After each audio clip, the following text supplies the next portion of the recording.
close till I get up. Time is barely on our side.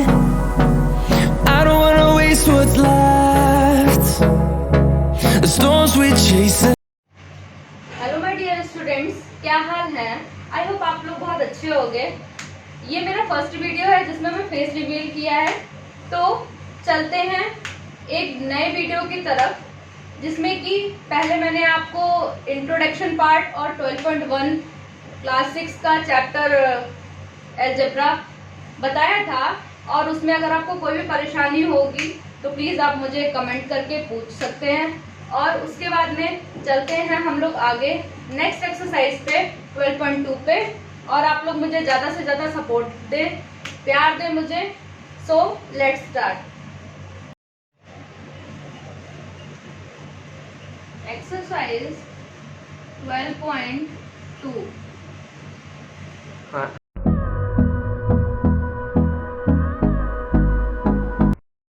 So first question is, express the perimeter of the following regular polygons using as a side of the polygons। हमको इसमें perimeter निकालना है जो regular polygons का होता है, और हमको यूजिंग करना है the side of the polygon से। So first is a polygon is, इसका 1 2 3 4 5 6 7।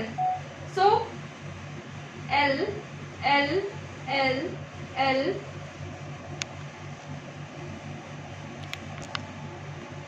सो हम लोग सबसे पहले क्या लिखेंगे, जब हमें पूछा है कि पेरीमीटर निकालना है तो हम लोग क्या लिखेंगे यहाँ पे,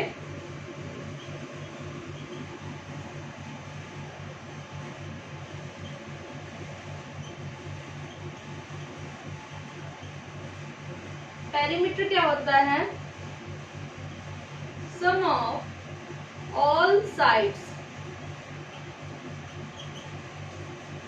is equal to L plus L plus L plus L plus L plus L plus L is equal to 7L। Then second में भी हमको पॉलीगन का शेप दिया हुआ है, उसमें हमको नेम दे दिया गया है L L L L।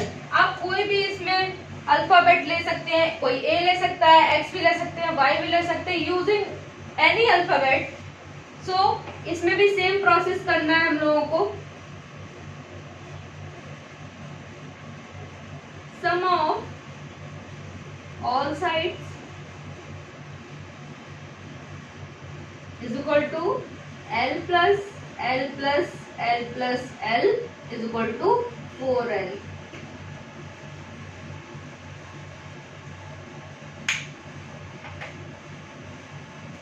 Question आप लोग नोट कर लीजिएगा, और अगर किसी में भी कोई भी परेशानी या कोई भी डाउट हो तो आप मेरे से कमेंट बॉक्स में कमेंट करके पूछ लीजिएगा।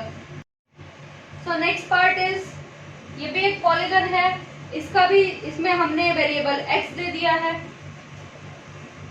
इसमें हमने वेरिएबल x दे दिया है। इसमें भी सम ऑफ ऑल साइड्स करके x plus x plus x plus x करके 1 2 3 4 5x आंसर हो जाएगा। सो नेक्स्ट इज, इसमें भी ये पॉलीगन है, इसमें हम लोगों ने वेरिएबल y दे दिया है, इसमें भी हम लोगों को y plus y plus y plus y करके 4y आंसर हो जाएगा। और अगर किसी को भी समझ में नहीं आता है तो वो मुझे कमेंट बॉक्स में कमेंट करके पूछ सकता है, मैं तुरंत उसके डाउट क्लियर कर दूंगी। बढ़ते हैं नेक्स्ट क्वेश्चन की तरफ।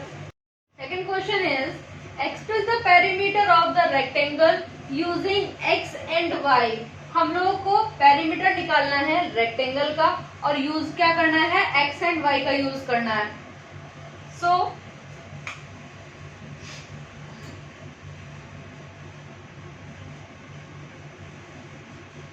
पेरीमीटर ऑफ रेक्टेंगल क्या होता है,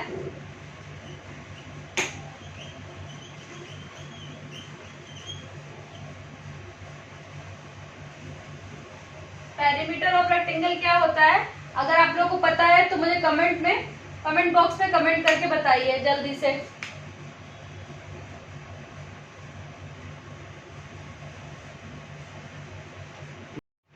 x plus y is equal to 2x plus 2y, क्योंकि यहाँ पे 2x है और यहाँ पे 2y है, तो x कॉमन ले लिया, 2 हो गया, y कॉमन ले लिया क्योंकि ये 2 है तो यहाँ पे 2 लिख लिया। उसके बाद में यहाँ पे भी 2 है, यहाँ पे भी 2 है, तो 2 क्या करेंगे हम लोग, 2 दोनों में सेम है तो सेम को क्या करेंगे हम लोग बाहर कर लेंगे और x सिंगल बचा, y भी सिंगल बचा, तो x प्लस y ब्रैकेट में कर लेंगे।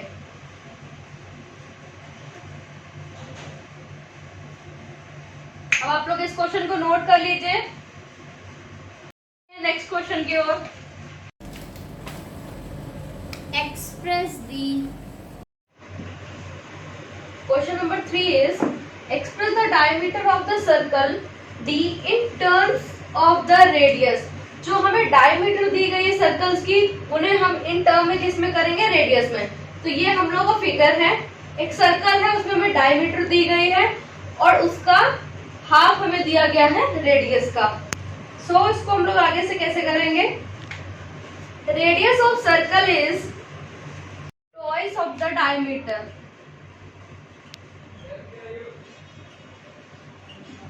Twice of the radius of the circle is twice of the diameter। जो रेडियस होता है सर्कल का वो ट्वाइस होता है डायमीटर का। जैसे ये डायमीटर है तो इसमें जो रेडियस होगा उसका हाफ और हाफ मतलब ट्वाइस हो जाएगा, ठीक है। तो हमको गिवन क्या दिया गया है,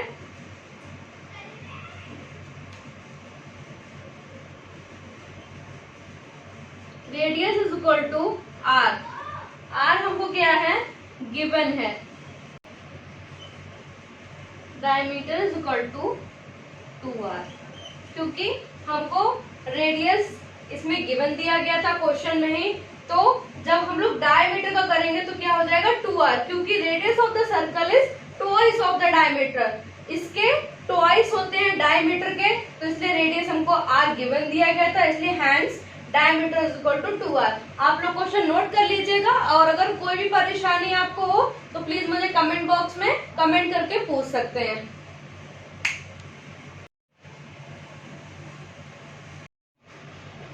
चलते हैं क्वेश्चन नंबर 4 की तरफ।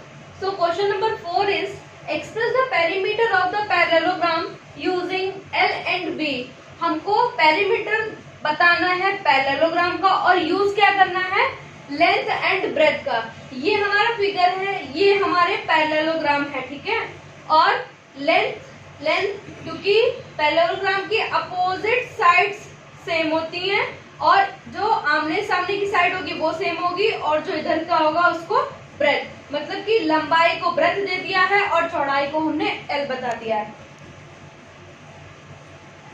सो हमें गिवन क्या दिया गया है, we know that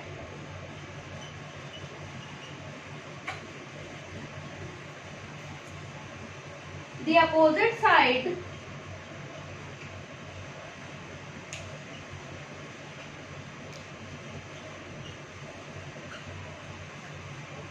of a parallelogram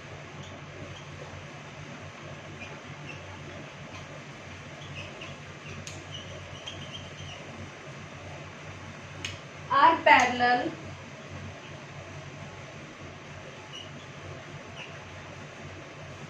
and equal to each other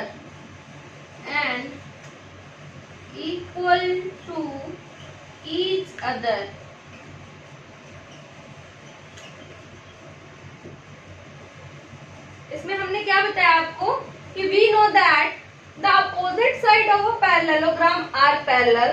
जो अपोजिट साइड होंगी पैरेललोग्राम को, ये तो मैं आपको अभी बता ही चुकी हूँ कि पैरेलल होंगी और इक्वल साइड जो होंगी वो पैरेलल होंगी और इक्वल टू ईच अदर। दोनों के इक्वल भी चलेंगी और दोनों की जो साइडें होंगी पैरेललोग्राम की वो पैरेलल होंगी और इक्वल होंगी। ये भी मैंने आपको थोड़ी देर पहले ही बताया था। So the perimeter of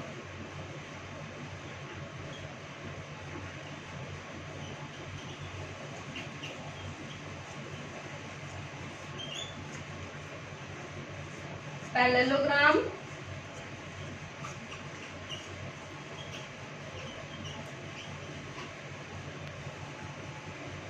P is equal to L plus B plus L plus B।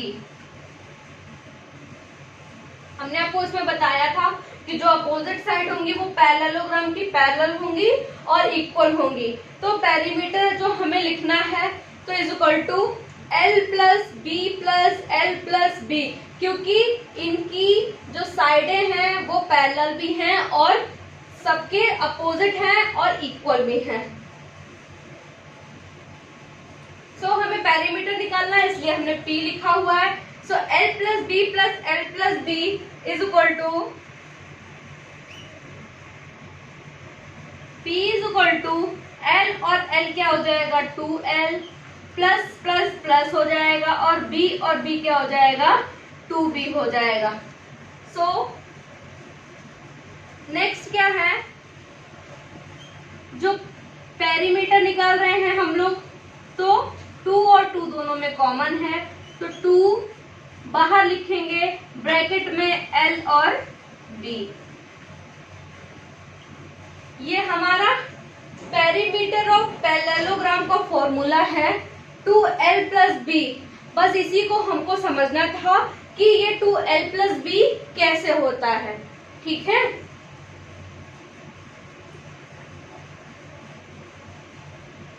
Hence ये आप लोग पहले नोट कर लीजिएगा। Hence the perimeter of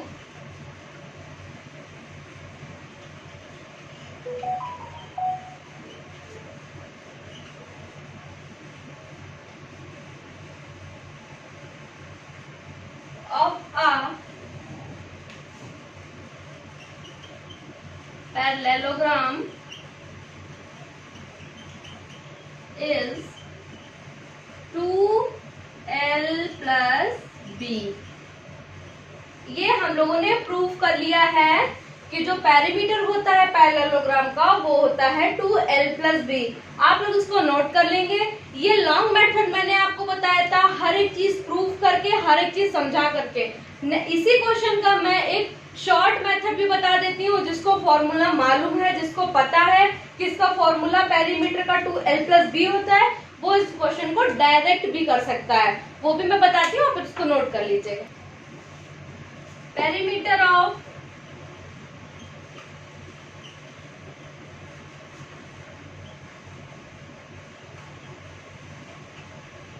parallelogram is equal to perimeter of parallelogram. मैंने आपको बताया अभी 2L प्लस बी होता है। So direct L plus B plus L plus B आप ऐसे भी लिख सकते हैं, L plus B plus B, ठीक है। मैं आपको ऐसे बताती हूँ, L प्लस बी। आप चाहे वैसे लिख लीजिए और चाहे ऐसे लिख लीजिए, ठीक है। तो यहाँ पे क्या हो जाएगा 2L प्लस 2B। सो 2 कॉमन है दोनों में, तो 2 हम लोग लिख लेंगे, कॉमन निकाल लेंगे, ब्रैकेट में क्या हो जाएगा L प्लस बी। ये हमारा शॉर्ट मेथड था। जिसको इससे समझ में आए वो इससे कर सकता है, और जिसको पूरा वे में समझना है कि ये कैसे प्रूव होता है तो उसको मैंने आपके लॉन्ग मेथड से समझाया है, आप लोग समझ लीजिएगा। और अगर कोई भी परेशानी होती है क्वेश्चन नंबर 4 में तो प्लीज आप मुझे कमेंट बॉक्स में कमेंट करके पूछ सकते हैं, मैं आपको बिल्कुल बताने के लिए हाजिर हूँ। अगर आपको फिर भी नहीं समझ में आता है तो प्लीज आप लोगों को वीडियो को दोबारा से देख लीजिएगा, तो आपको बहुत अच्छे से समझ में आ जाएगा। L and B be the sides of the parallelogram, be the sides of the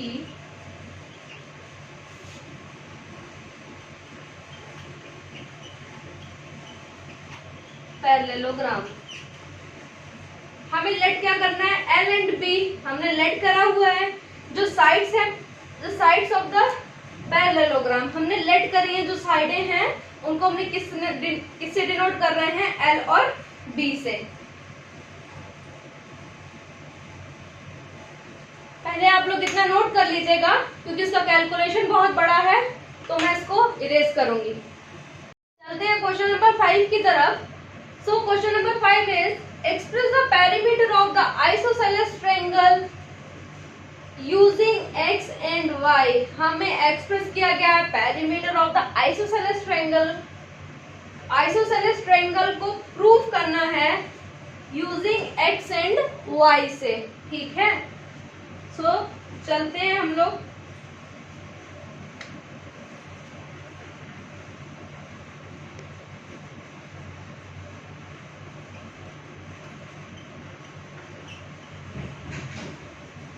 The perimeter of an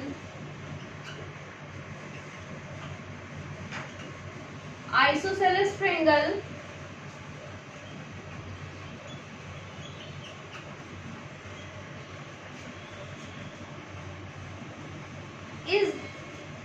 is the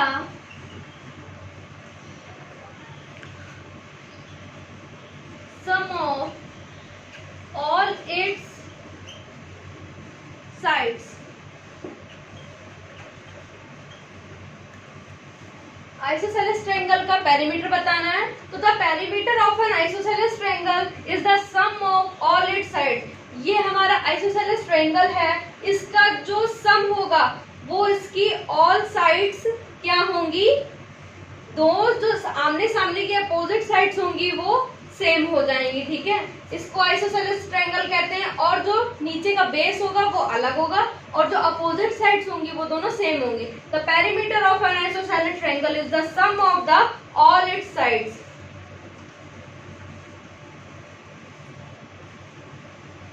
it is given by 2x plus y।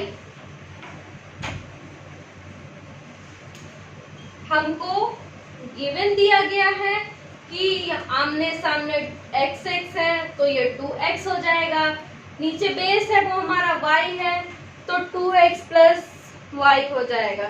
ये हमको गिवन दिया गया है। So where x is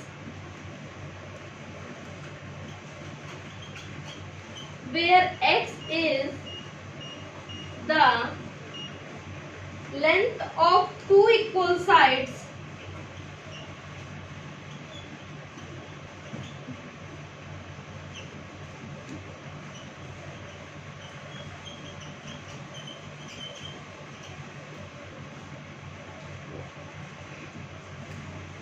and y is the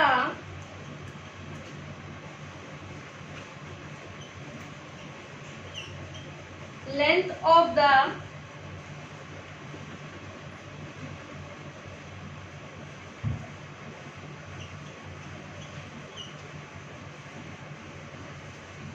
remaining side।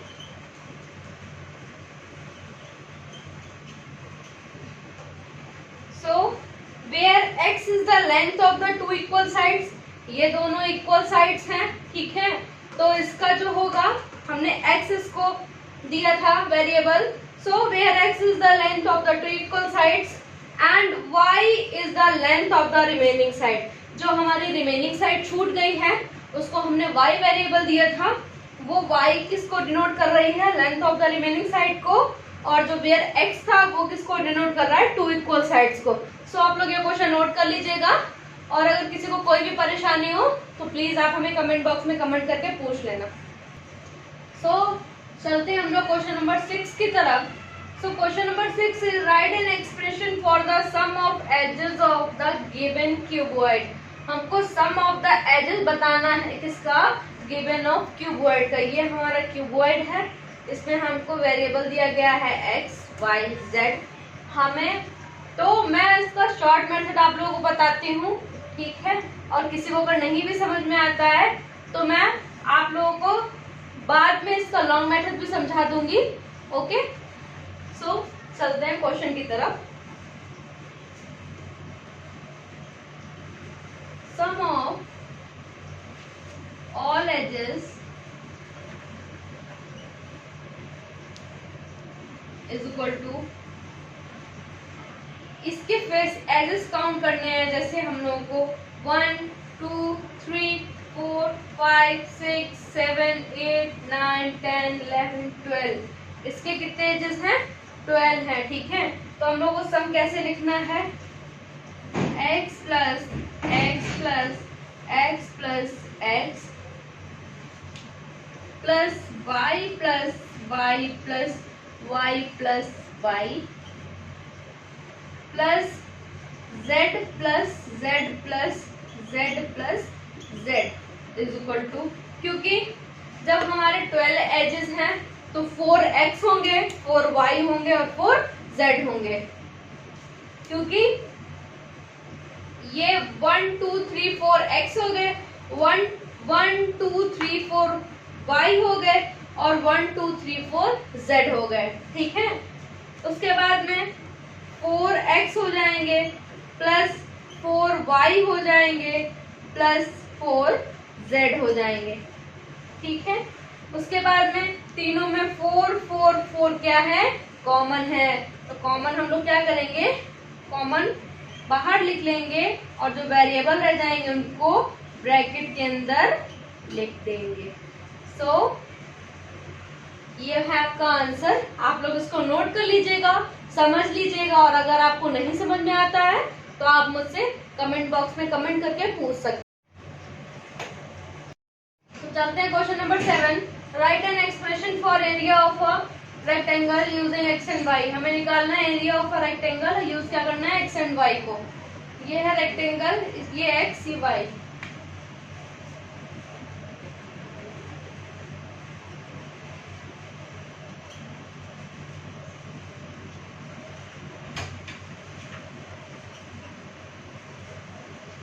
Area of rectangle is L into B. A is equal to L into B हो गया, ठीक है। तो हमें x और यूज करना है यहाँ पे, x और y, हमें L और B नहीं यूज करना है। आप L और B भी यूज कर सकते हैं, लेकिन हमें गिवन दी गई हुई है x and y। So area निकालना है,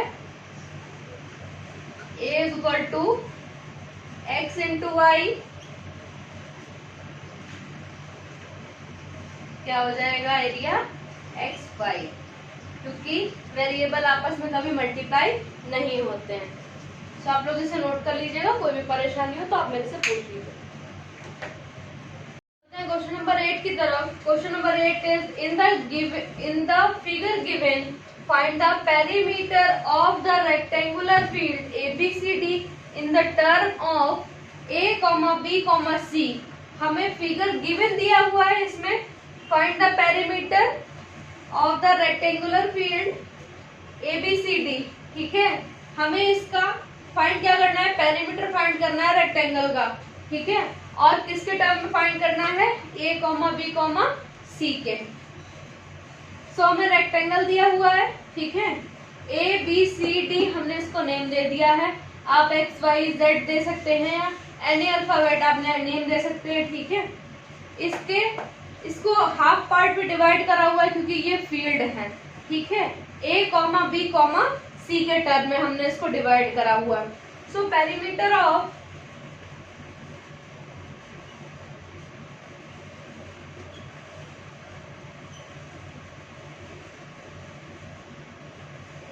रेक्टेंगुलर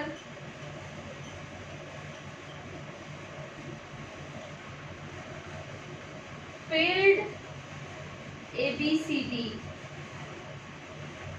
ये तो हमें गिवन है कि perimeter of the rectangular field ABCD। So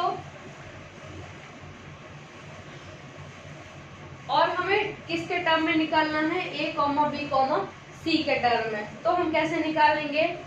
2A plus 2B plus 2C, क्योंकि ये फील्ड है इसलिए हमको टर्म्स ऑलरेडी गिवन दिए हुए हैं क्वेश्चन में, ठीक है।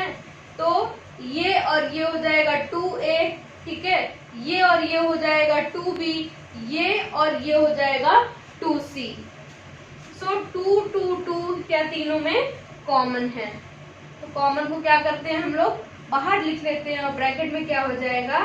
A plus B plus C, hence proved. So आप लोग ये क्वेश्चन नोट कर लीजिए। अगर आपको कोई भी परेशानी हो तो आप मेरे से कमेंट बॉक्स में कमेंट करके पूछ सकते हैं।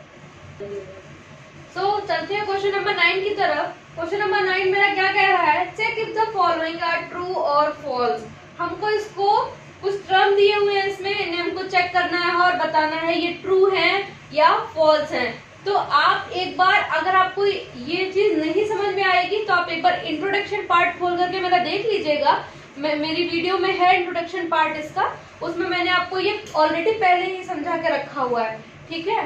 तो ये मैं आपको समझाना चाहती हूँ कि ये कैसे ट्रू है। सो चलते हैं क्वेश्चन की तरफ। 6 + 5 कितना होता है, 11, ठीक है। और इक्वल में 5 + 6 कितना होता है, 11। सो ये ट्रू है या फॉल्स है, ये ट्रू है, क्योंकि 6 + 5 को ऐड करेंगे तो भी 11 आएगा और 5 + 6 को ऐड करेंगे तो भी 11 आएगा। तो इट इज ट्रू। ये आप लोग नोट कर लीजिए। सेकेंड वाला क्या बोल रहा है, x + y = y + x। मैंने आपको बताया वेरिएबल कभी मल्टीप्लाई नहीं होते, कभी साथ में ऐड तो होते हैं। तो कैसे करेंगे, x + y xy = y + x yx। बस क्या है, ये वाला वेरिएबल उठ करके यहाँ आ गया, ये वाला वेरिएबल उठ करके इधर चला गया। So it is true.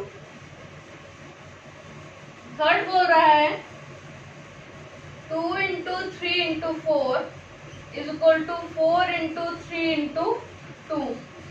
2 3 ज़ा 6, 6 4 ज़ा 24, ठीक है।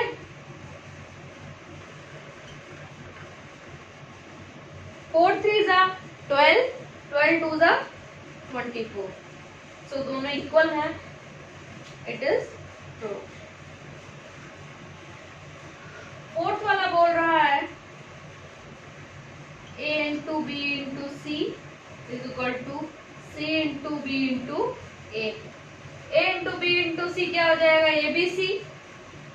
c × b × a क्या हो जाएगा, cba, ठीक है। तो ये क्या है, ये भी ट्रू है। ये आप नोट कर लीजिए। लास्ट 2 बचे हैं, वो मैं अभी आपको समझा देती हूँ। सो ई पार्ट इज a ब्रैकेट में b - c = a ब्रैकेट में a × b माइनस ब्रैकेट में a × c। सो पहले हम लोग क्या करेंगे, ये हमें मल्टीप्लिकेशन टर्म में दिया है, a जो है वो बाहर मल्टीप्लिकेशन के टर्म में है, ब्रैकेट में b - c है। सो ये जो a है इसको हम लोग पहले b से मल्टीप्लाई कराएंगे, फिर इसको c से मल्टीप्लाई कराएंगे। सो a × b minus a × c, ठीक है, = इसको ऐसे लिख लेंगे तब तक।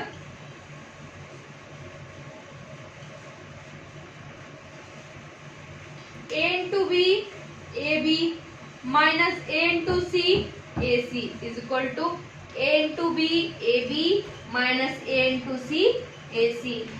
Hence prove it is true। F वाला क्या बोल रहा है, 10 - 8 = 8 - 10। 10 - 8 करेंगे तो कितना बचेगा, 2 बचेगा, ठीक है। और जब 8 - 10 कर देंगे तो इसमें माइनस का 2 आ जाएगा, ठीक। तो माइनस लग गया है, इस चक्कर में ये फॉल्स हो जाएगा, क्योंकि जब माइनस की वैल्यू आ गई है तो इसका टर्म चेंज हो जाएगा, और अगर सेम वैल्यू होती तो ये ट्रू होता। ये क्या है, फॉल्स है। तो आप लोग ये सब क्वेश्चंस नोट कर लीजिएगा, और अगर आपको कोई भी क्वेश्चन में कोई भी डाउट हो तो प्लीज आप मुझे कमेंट बॉक्स में कमेंट करके पूछ सकते हैं। और उसके बाद में अगर आपको कहीं पे भी लगता है कि मैंने गलत बताया है तो प्लीज आप मुझे ये भी बता दीजिएगा कि मैंने आपको कहा, तो मैं उस चीज को सही करने की कोशिश करूंगी। Okay, so my dear students, अगर आप लोगों को किसी को भी कोई भी पढ़ने में परेशानी होगी या कुछ भी होगा तो मैं बताऊंगी, उसको बहुत अच्छे तरीके से समझाने की कोशिश करूंगी। प्लीज़ आप लोग मेरा चैनल को ज़्यादा से ज़्यादा शेयर करिए, सब्सक्राइब करिए, लाइक करिए, और अगर कोई भी दिक्कत या कोई भी परेशानी आती है तो प्लीज़ आप मुझे कमेंट बॉक्स में कमेंट करके पूछ सकते हैं। Thanks for watching, bye bye.